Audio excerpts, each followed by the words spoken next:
Hey YouTube, this is EvanMagician34 throwing another deck at you. I was trying to think of what would be really fun and what people might want to take a look at.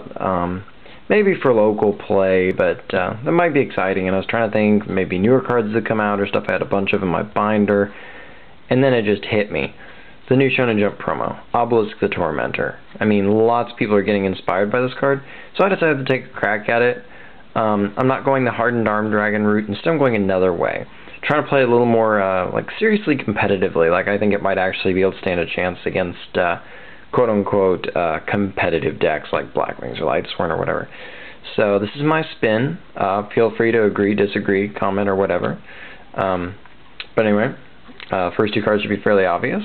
Obelisk the Tormentor. January issue Shonen Jump promo. One copy of Stratus. 2 Mally, because obviously he gets you summons, that's good. Fearmonger does the same thing. And Defender. Once again, this guy's great at staying in play. He gets you the tributes you need to drop Obelisk.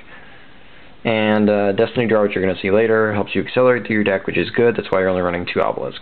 Because this deck will run through itself fairly quickly, so 3 Obelisk would stack up a lot. So 2 is perfectly fine. And here's the other nifty little piece of this puzzle. Lone Fire Blossom times 2. And these plants are going to make a little more sense in a second. Mystic Tomato times 2, actually. And Dandelion.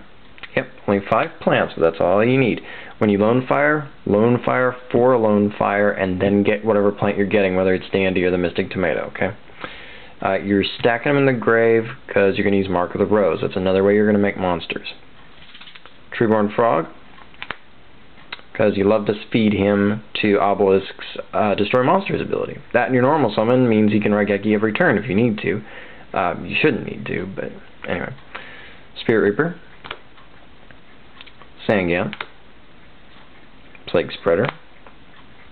Kai's just one, but you got lots of tribute fodder, so this is one more thing you can feed to him. By the way, you're trying to play to win, remember? So if the play is right, don't be afraid to tribute Obelisk for Caius. Because, I mean, if it's going to win you the game, there you go.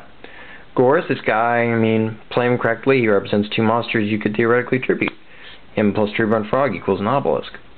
And a god of a whole other kind, I guess you'd say, Dark Arm Dragon.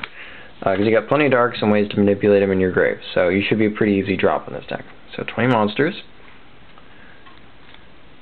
Triple D draw. Double Lure. 1 Pot of Avarice. You got plenty of ways to cycle things through your deck, so that's not a problem. Storm. MST. Brain Control. Of course. And double Mark of the Rose. That's your spell lineup. Mirror Force, because it's nice for protecting your monsters and saving them for tributes. That's kind of the point of the deck.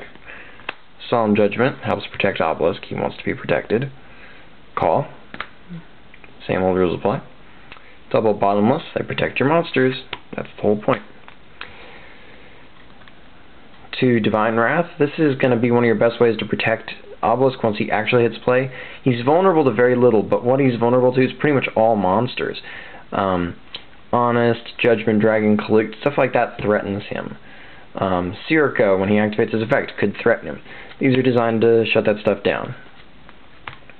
And that's it, in case you get upset or you need a little time to set up, 2 Threatening Roar.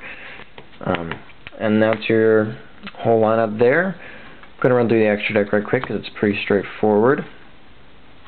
You won't do a lot of sinking, but you do have Plague and lots of ways to steal things, so if you steal a tuner, don't be afraid to sink. Double Stardust, if you do sink for 8 in this deck, which probably won't happen often, but if you do, Stardust will probably be your target. So if you sink twice, it'll probably be Stardust. Red Dragon, of course. Colossal. Thought Ruler, because this guy's actually coming back a little bit. I've been kind of impressed with him lately. So, Avenging Knight, plenty of stealing, so Lightsworn could easily fund you this. I mean, there aren't a lot of things you could steal and come out with Plague, but anyway, you know the drill. He's just a really good target. Black Rose, Armor Master, Life Trancer, Arcanite, Goyo, Bryanak. These 6 stars are probably the only things you're going to sink for most of the time. Queen of Thorns, still a good finisher she is. Magical Android, and last but not least, Cataster. And Treeborn Frog can help you make 7 stars. So it's not as hard to black res as you might think. Anyway, so that's the deck. And until next time, rate, comment, subscribe, and enjoy.